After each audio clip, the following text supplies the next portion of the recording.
대주주 양도세 기준이 50억이네 10억이네 가지고 한바탕 소동이 지나갔습니다. 부자 증세다 시장 활성화 역행이다 이런 싸움이라 생각할 수 있는데 제가 이렇게 영상 만드는 이유는 이거 너무 심플하거든요. 이번 대주주 양도세는 증세 없는 과세 논쟁이라는 데 있습니다. 금융투자에 대한 과세가 아닙니다. 대주주 양도소득세 기준을 50억에서 10억으로 바꾸는 것은 크게 두 가지 문제를 내포하고 있습니다. 첫 번째는 과세 기준입니다. 주식 양도세를 안 내보신 분들이 대다수이고 저 또한 주식 양도세 내본 적 없습니다. 대주주라는 단어와 주식 부자의 차이가 있습니다. 과거 100억 원이던 주식 양도세 기준이 50억이 됐다 25억, 15억, 10억까지 낮아졌다가 윤석열이 50억으로 올린 것을 부자 감세라는 시각으로 봅니다만 이번 법은 주식 부자의 세금을 매기는 것이 아니라 대주주에 매기는 것이기에 기준을 50억에서 10억으로 낮추더라도 9억 원씩 20종목 가지고 있어 주식이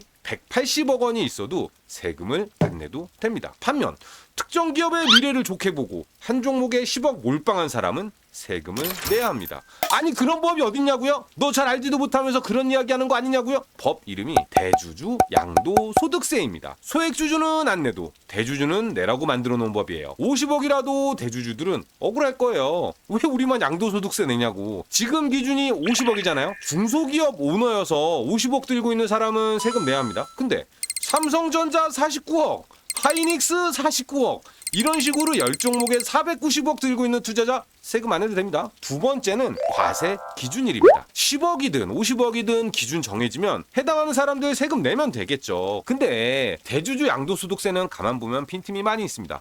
매년 연말 특정 주식의 평가금을 과세 기준점 아래로 낮추면 소득이 있어도 세금을 안 낼 수 있다는 겁니다. 그럼 연말에 주식을 줄여야겠어요? 안 줄여야겠어요? 연말에 주식 줄이는 사람은 탈세범이에요? 연말에 주식 안 줄이고 그냥 과세 기준점 이상으로 유지하는 사람은 모범 납세자인가요? 결국 연말에 주식을 줄이고 싶지만 주총장에 가져갈 주식이 필요한 대주주들은 팔 수 없겠죠. 못 팔죠. 그래서 이 법이 대주주 양도소득세인 겁니다. 여기 보시면은 몇 명 안 냅니다. 이거 1년에 정말 많이 내야 1000명 내고 적게 내는 200명 정도 납부한 세금입니다. 2024년도에 보시면 아시겠지만 양도소득세 기준을 50억으로 올렸음에도 불구하고 세금은 엄청나게 늘어났습니다. 제가 봤을 때는 최근에 세금 늘어난 거는 아마 삼성 일가가 세금 내려고 유동한 주식들 이 비중이 상당할 거라고 보고 있습니다. 결국 주식으로 벌어들이는 소득에 대해 전면 과세를 하자는 금투세에 대한 논쟁이라면 부자 증세냐 뭐냐 할 수 있겠죠. 하지만 대주주 양도소득세 기준을 10억으로 내리네 마네를 가지고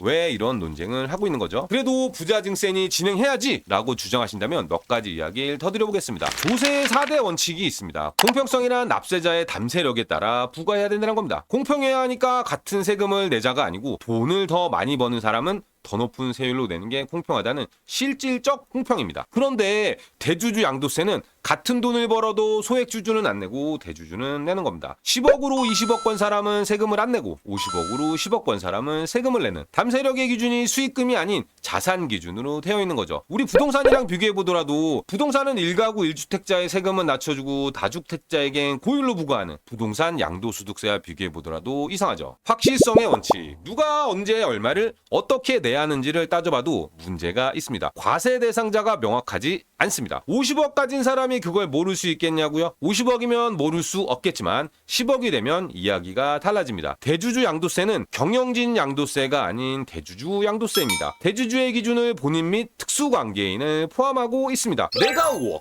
아빠가 5억, 엄마가 5억, 자식이 5억 있어도 50억이면 괜찮은데 가족들끼리 토의해서 주식 사는 경우 뭐 재벌들이야 있겠지만 우리 같은 소시민들 엄마 아빠가 무슨 주식 사고 있나 모르잖아요. 그런데 우연히 온 가족이 10억 투자했다고 세금을 물어야 할까요? 조세 확실성 원칙에 위배가 됩니다. 심하게 이야기해서 부모님이 자식 몰래 삼성전자 주식 10억 원어치 들고 있는데 대주주 양도세 요건을 피하려고 연말에 9억 9천만 원 맞춰뒀는데 아들이 나도 주식 좀 해보겠다고 삼성전자 2천만 원 투자해가지고 부자간에 세금을 물게 된다면 자식은 아빠에게 9억 9천 있다는 걸 알게 돼서 좋아해야 하는 걸까요? 고작 2천만 원 주식 투자했다가 세금을 내야 할까요? 내가 과세 대상인지 아닌지 조건이 명확해야 하는데 대주주 양도세는 사실 진짜 부자들, 회사 오너들에 대한 과세를 하려고 한 것인데 이런 과세 표준은 시간이 지나면 현실을 반영해 상향하거나 못해도 유지하는 게 좋은데 100억 원이던 걸 낮추기 시작해 10억까지 오게 된다면 이건 대주주가 아닌 금투세로 가는 게 적절하겠죠. 편의성적인 측면에서도 문제가 너무 많습니다. 대주주 양도세 도입 시점에 최대 주주의 경우 통상 경영권 매각을 하며 주식을 팔거나 또는 일부 돈이 필요할 때 신중하게 결정하기 때문에 문제가 안 되는데 우리 같은 일반 투자자들 샀다 팔았다 빈번하게 합니다. 개인 투자자들은 평단가만 보면서 매매를 하는데 과세는